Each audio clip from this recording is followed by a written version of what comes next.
ಇವತ್ತಿನ ವಿಡಿಯೋದಲ್ಲಿ ಗೋಧಿ ಹಿಟ್ಟನ್ನು ಬಳಸಿ ಸಖತ್ ಟೇಸ್ಟಿಯಾಗಿರುವಂತಹ ಒಂದು ರೆಸಿಪಿನ ಯಾವ ರೀತಿಯಾಗಿ ಮಾಡೋದು ಅಂತ ನೋಡೋಣ. ಈ ರೆಸಿಪಿನ ನೀವು 15 ದಿನದಿಂದ 1 ತಿಂಗಳವರೆಗೂ ಸ್ಟೋರ್ ಮಾಡಿ ಇಟ್ಕೋಬೋದು. ಸಖತ್ ಟೇಸ್ಟಿಯಾಗಿರುತ್ತೆ ಅಂತಲೇ ಹೇಳ್ಬೋದು. ಹಾಗಾದರೆ ಬನ್ನಿ ತಡ ಮಾಡದೆ ರೆಸಿಪಿನ ಶುರು ಮಾಡೋಣ. ಇದನ್ನು ಮಾಡಲಿಕ್ಕೆ ಮೊದಲು ನಾನಿಲ್ಲಿ 1 ಗ್ಲಾಸ್ ಆಗುವಷ್ಟು ಗೋಧಿ ಹಿಟ್ಟನ್ನು ತಗೊಂಡಿದ್ದೀನಿ.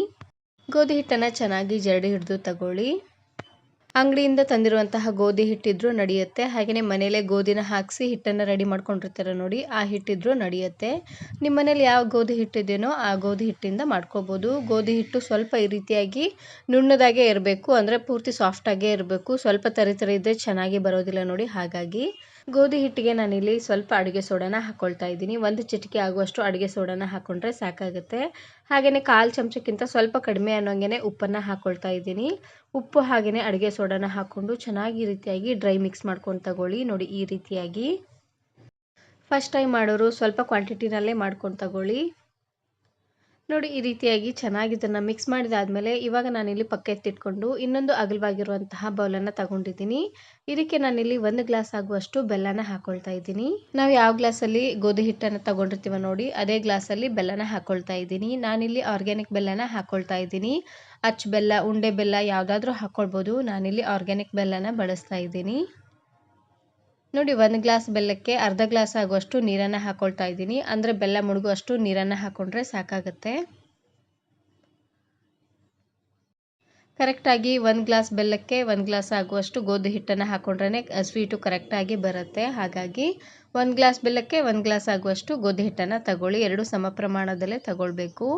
ಇವಾಗ ನಾನಿಲ್ಲಿ ನೀರನ್ನು ಹಾಕ್ಕೊಂಡು ಊರಿನ ಪೂರ್ತಿಯಾಗಿ ಲೋ ಫ್ಲೇಮ್ನಲ್ಲೇ ಇಟ್ಟು ಈ ರೀತಿಯಾಗಿ ಮಿಕ್ಸ್ ಮಾಡ್ಕೊಳ್ತಾನೆ ಬೆಲ್ಲನ ಕರಗಿಸ್ಕೊಳ್ತಾ ಇದ್ದೀನಿ.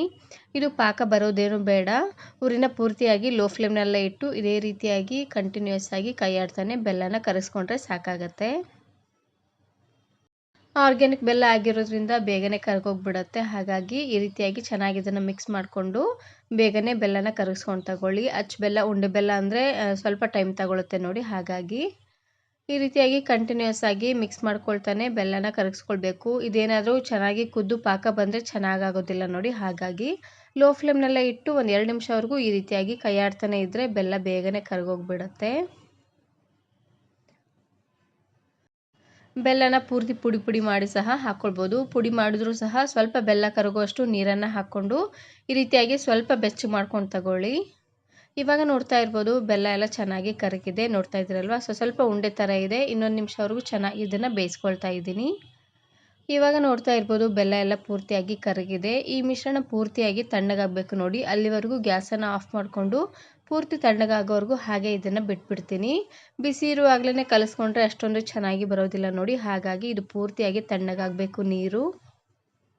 ಬೆಲ್ಲದ ನೀರು ಪೂರ್ತಿ ಬಿಸಿ ಇದ್ದರೆ ಯಾವುದಾದ್ರೂ ಪ್ಲೇಟಲ್ಲಿ ಹಾಕಿ ಪೂರ್ತಿ ನೀರೆಲ್ಲ ತಣ್ಣಗಾದ್ಮೇಲೆ ಗೋಧಿ ಹಿಟ್ಟಿಗೆ ಹಾಕ್ಕೊಂಡು ಚೆನ್ನಾಗಿ ಇದನ್ನು ಕಲಿಸ್ಕೊಂಡು ತಗೊಳ್ಳಿ. ಇವಾಗ ನೋಡ್ತಾ ಇರ್ಬೋದು ಬೆಲ್ಲದ ನೀರೆಲ್ಲ ಪೂರ್ತಿಯಾಗಿ ತಣ್ಣಗಾಗಿದೆ. ಇವಾಗ ನಾನಿಲ್ಲಿ ಗೋಧಿ ಹಿಟ್ಟಿಗೆ ಸ್ವಲ್ಪ ಏಲಕ್ಕಿ ಪುಡಿನ ಹಾಕ್ಕೊಳ್ತಾ ಇದ್ದೀನಿ. ಒಂದು 2-3 ಏಲಕ್ಕಿನ ಚೆನ್ನಾಗಿ ಜಜ್ಜಿ ಪುಡಿ ಮಾಡಿ ಹಾಕ್ಕೊಳ್ತಾ ಇದ್ದೀನಿ. ನೋಡಿ ಏಲಕ್ಕಿ ಪುಡಿನ ಹಾಕ್ಕೊಂಡು ಚೆನ್ನಾಗಿ ಈ ರೀತಿಯಾಗಿ ಮಿಕ್ಸ್ ಮಾಡಿಕೊಂಡು ಇವಾಗ ನಾನಿಲ್ಲಿ ಬೆಲ್ಲದ ನೀರನ್ನು ಹಾಕ್ಕೊಳ್ತಾ ಇದ್ದೀನಿ. ಇದು ಪೂರ್ತಿಯಾಗಿ ತಣ್ಣಗಾಗೋವರೆಗೂ ಹಾಗೆ ಇದನ್ನು ಬಿಟ್ಟು ಪೂರ್ತಿ ತಣ್ಣಗಾದ್ಮೇಲೆ ಮಿಕ್ಸ್ ಮಾಡ್ಕೊಂಡು ತಗೊಳ್ಬೇಕು. ಇಲ್ಲಾಂದರೆ ಪೂರ್ತಿ ಜಿಗಿ ಬಂದ್ಬಿಡುತ್ತೆ ನೋಡಿ. ಹಾಗಾಗಿ ಜೋಳದ ರೊಟ್ಟಿನ ಮಾಡಬೇಕಾದ್ರೆ ಸ್ವಲ್ಪ ಬಿಸಿ ನೀರನ್ನು ಹಾಕಿ ಕಲಿಸ್ತಾರೆ ನೋಡಿ ಜಿಗಿಗೆ, ಆ ರೀತಿ ಆಗಿಬಿಡುತ್ತೆ. ಹಾಗಾಗಿ ಇದು ಪೂರ್ತಿಯಾಗಿ ತಣ್ಣಗಾದ್ಮೇಲೆ ಹಾಕ್ಕೊಳ್ಬೇಕು. ಇದು ಮೇನ್ ಇಂಪಾರ್ಟೆಂಟ್ ಸ್ಟೆಪ್ ಅಂತಲೇ ಹೇಳ್ಬೋದು. ಇವಾಗ ಸ್ವಲ್ಪ ಅನ್ನೋಂಗೆ ನೀರನ್ನು ಹಾಕ್ಕೊಂಡು ಸ್ಪೂನಿನ ಸಹಾಯದಿಂದ ಈ ರೀತಿಯಾಗಿ ಮಿಕ್ಸ್ ಮಾಡ್ಕೊಳ್ತಾನೆ ಸ್ವಲ್ಪನೂ ಗಂಟಿಲ್ದಂಗೆ ಚೆನ್ನಾಗಿ ಇದನ್ನು ಮಿಕ್ಸ್ ಮಾಡ್ಕೊಂಡು ತಗೊಳ್ಳಿ. ಇದೇ ರೀತಿಯಾಗಿ ಸ್ವಲ್ಪ ಅನ್ನೋಂಗೆ ಗೋಧಿ ಹಿಟ್ಟಿಗೆ ನೀರನ್ನು ಹಾಕ್ಕೊಳ್ತಾ ಬರಬೇಕು. ನೋಡ್ತಾ ಇದ್ದೀರಲ್ವ, ಇದಕ್ಕೆ ಬೆಲ್ಲನೇ ಹಾಕ್ಕೊಳ್ಬೇಕು. ಸಕ್ಕರೆ ಹಾಕಿದರೆ ಸ್ವಲ್ಪನೂ ಚೆನ್ನಾಗಿ ಬರೋದಿಲ್ಲ. ಹಾಗಾಗಿ ಬೆಲ್ಲದ ನೀರನ್ನೇ ಹಾಕ್ಕೊಂಡು ಮಾಡ್ಕೊಳ್ಳಿ, ಚೆನ್ನಾಗಿ ಬರುತ್ತೆ ನೋಡಿ. ಈ ರೀತಿಯಾಗಿ ಸ್ಪೂನಿನ ಸಹಾಯದಿಂದ ಮಿಕ್ಸ್ ಮಾಡ್ಕೊಂಡಿದ್ದಾದಮೇಲೆ ಇವಾಗ ನಾನಿಲ್ಲಿ ಕೈಯಿಂದ ಮಿಕ್ಸ್ ಮಾಡ್ಕೊಳ್ತಾ ಇದ್ದೀನಿ. ಬಜ್ಜಿ ಬೋಂಡ ಮಾಡಬೇಕಾದ್ರೆ ಹಿಟ್ಟನ್ನು ಕಲಿಸ್ಕೊಳ್ತಾರೆ ನೋಡಿ, ಆ ರೀತಿಯಾಗಿ ಹಿಟ್ಟನ್ನು ಕಲಿಸ್ಕೊಂಡು ತಗೊಳ್ಬೇಕು. ಇವಾಗ ನಾನಿಲ್ಲಿ ಪೂರ್ತಿ ನೀರನ್ನು ಹಾಕ್ಕೊಳ್ತಾ ಇದ್ದೀನಿ. ಮೊದಲು ಸ್ವಲ್ಪ ಅನ್ನೋಂಗೆ ಈ ರೀತಿಯಾಗಿ ನೀರನ್ನು ಹಾಕ್ಕೊಳ್ತಾನೆ ಹಿಟ್ಟನ್ನು ಚೆನ್ನಾಗಿ ಇದನ್ನು ಕಲಿಸ್ಕೊಂಡು ತಗೊಳ್ಬೇಕು. ನಾವೆಷ್ಟು ಚೆನ್ನಾಗಿ ಹಿಟ್ಟನ್ನು ಕಲಿಸ್ತೀವ ನೋಡಿ ಅಷ್ಟೇ ರುಚಿಯಾಗಿ ಬರುತ್ತೆ ಅಂತಲೇ ಹೇಳ್ಬೋದು. ಇವಾಗ ನಾನಿಲ್ಲಿ ಉಳಿದಿರುವಂತಹ ಬೆಲ್ಲದ ನೀರನ್ನು ಹಾಕ್ಕೊಂಡು ಮಿಕ್ಸ್ ಮಾಡ್ಕೊಳ್ತಾ ಇದ್ದೀನಿ. ಬಜ್ಜಿ ಬೋಂಡ ಮಾಡಬೇಕಾದ್ರೆ ಹಿಟ್ಟನ್ನು ಯಾವ ರೀತಿಯಾಗಿ ಕಲಿಸ್ಕೊಳ್ತಾರೆ ನೋಡಿ, ಅದೇ ರೀತಿಯಾಗಿ ಹಿಟ್ಟನ್ನು ಕಲಿಸ್ಕೊಂಡ್ರೆ ಸಾಕಾಗುತ್ತೆ. ಇದು ಹಾಕಿರುವಂತಹ ನೀರು ಸ್ವಲ್ಪ ಕಡಿಮೆ ಆಗಿದೆ ಅನ್ನೋ ಹಾಗಿದ್ರೆ ಇನ್ನು ಸ್ವಲ್ಪ ಬೆಲ್ಲನ ಹಾಕ್ಕೊಂಡು ಕರಗಿಸ್ಕೊಂಡು ಅದಾದಮೇಲೆ ನೀರನ್ನು ಹಾಕ್ಕೊಳ್ಳಿ. ನಾನು ತಗೊಂಡಿರುವಂತಹ ನೀರು ಕರೆಕ್ಟಾಗಿ ಆಗಿದೆ. ನೋಡ್ತಾ ಇದ್ರಲ್ವಾ, ಎಲ್ಲ ನೀರನ್ನು ಹಾಕ್ಕೊಂಡು ಚೆನ್ನಾಗಿ ರೀತಿಯಾಗಿ ಮಿಕ್ಸ್ ಮಾಡ್ಕೊಳ್ತಾ ಇದ್ದೀನಿ.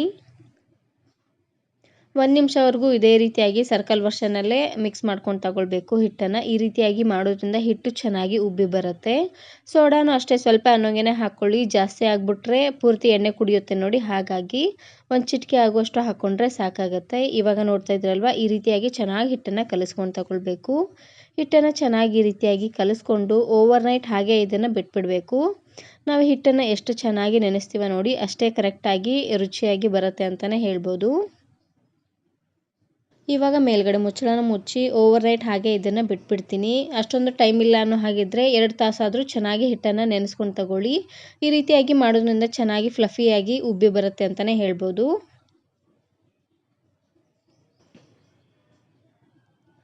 ಇವಾಗ ಮಾರನೇ ದಿನ ಬೆಳಗ್ಗೆ ಹಿಟ್ಟನ್ನು ಮತ್ತೆ ಚೆನ್ನಾಗಿ ಕಲಿಸ್ಕೊಂಡು ತಗೊಳ್ಬೇಕು. ಇವಾಗ ನೋಡ್ತಾ ಇರ್ಬೋದು ಎಷ್ಟು ಚೆನ್ನಾಗಿ ಉಬ್ಬಿ ಬಂದಿದೆ ಅಂತ. ನೋಡ್ತಾ ಇದ್ರಲ್ವಾ, ನಾವು ಹಿಟ್ಟನ್ನು ಎಷ್ಟು ಕರೆಕ್ಟಾಗಿ ಚೆನ್ನಾಗಿ ನೆನೆಸ್ತೀವ ನೋಡಿ, ಅಷ್ಟೇ ರುಚಿಯಾಗಿ ಬರುತ್ತೆ ಅಂತಲೇ ಹೇಳ್ಬೋದು.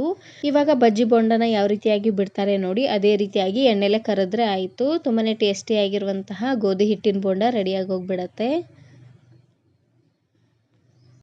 ಹಿಟ್ಟನ್ನು ಮತ್ತೆ ಚೆನ್ನಾಗಿ ಇದನ್ನು ಕಲಿಸ್ಕೊಂಡು ತಗೊಳ್ಬೇಕು ನೋಡಿ, ಈ ರೀತಿಯಾಗಿ. ಒಂದು ಸಾರ್ತಿ ಈ ರೆಸಿಪಿನ ಮಾಡಿಟ್ಬಿಟ್ರೆ 1 ತಿಂಗಳವರೆಗೂ ಸ್ಟೋರ್ ಮಾಡಿ ಇಟ್ಕೋಬೋದು. ಸಖತ್ ಟೇಸ್ಟಿಯಾಗಿರುತ್ತೆ ಅಂತಲೇ ಹೇಳ್ಬೋದು. ನೋಡಿ, ಹಿಟ್ಟನ್ನು ಈ ರೀತಿಯಾಗಿ ಚೆನ್ನಾಗಿ ಇದನ್ನು ಮಿಕ್ಸ್ ಮಾಡ್ಕೊಂಡಿದ್ದಾದಮೇಲೆ ಇವಾಗ ನಾನಿಲ್ಲಿ ಕಾಯ್ದಿರುವಂತಹ ಎಣ್ಣೆಗೆ ಹಾಕ್ಕೊಳ್ತಾ ಇದ್ದೀನಿ. ನಾನಿಲ್ಲಿ ಸ್ವಲ್ಪ ಮೀಡಿಯಮ್ ಸೈಜಲ್ಲೇ ಮಾಡ್ಕೊಳ್ತಾ ಇದ್ದೀನಿ. ಇದು ಎಣ್ಣೆಲಿ ಕರೆದ್ರೆ ಇನ್ನೂ ಚೆನ್ನಾಗಿ ಉಬ್ಬಿ ಬರುತ್ತೆ ನೋಡಿ. ಹಾಗಾಗಿ ಸ್ವಲ್ಪ ಸಣ್ಣದಾಗಿ ಮಾಡ್ಕೊಳ್ತಾ ಇದ್ದೀನಿ. ಎಣ್ಣೆಗೆ ಎಷ್ಟು ಹಿಡಿಸುತ್ತೋ ಅಷ್ಟನ್ನೇ ಹಾಕ್ಕೊಂಡು ಮಾಡ್ಕೊಳ್ಬೇಕು. ಜಾಸ್ತಿ ಆಗಿಬಿಟ್ರೆ ಚೆನ್ನಾಗಿ ಬೇಯೋದಿಲ್ಲ ನೋಡಿ. ಹಾಗಾಗಿ ಉರಿನೂ ಅಷ್ಟೇ ಚೆನ್ನಾಗಿ ಎಣ್ಣೆ ಎಲ್ಲ ಚೆನ್ನಾಗಿ ಕಾದ್ಮೇಲೆ ಉರಿನ ಸ್ವಲ್ಪ ಮೀಡಿಯಮ್ ಫ್ಲೇಮ್ನಲ್ಲೇ ಇಟ್ಟು ಚೆನ್ನಾಗಿ ಇದನ್ನು ಬೇಯಿಸ್ಕೊಂಡು ತಗೊಳ್ಬೇಕು. ಸ್ವಲ್ಪ ಕಲರ್ ಚೇಂಜ್ ಆಗೋವರೆಗೂ ಬೇಯಿಸ್ಕೊಂಡ್ರೆ ಸಾಕಾಗುತ್ತೆ.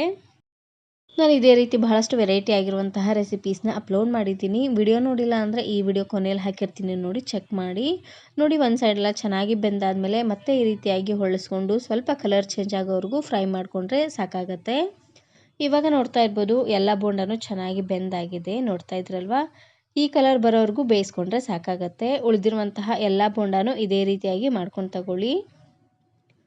ಇದನ್ನು ನಾನಿವಾಗ ಒಂದು ಪ್ಲೇಟಿಗೆ ಎತ್ತಿಟ್ಕೊಳ್ತಾ ಇದ್ದೀನಿ. ಇದು ಪೂರ್ತಿ ಕರ್ರಗಾಗೋವರೆಗೂ ಹಾಗೆ ಇದನ್ನು ಬಿಡಬಾರ್ದು. ಸ್ವಲ್ಪ ಈ ರೀತಿಯಾಗಿ ಕಲರ್ ಚೇಂಜ್ ಆದಮೇಲೆ ಒಂದು ಪ್ಲೇಟಿಗೆ ಎತ್ತಿಟ್ಕೊಳ್ಳಿ.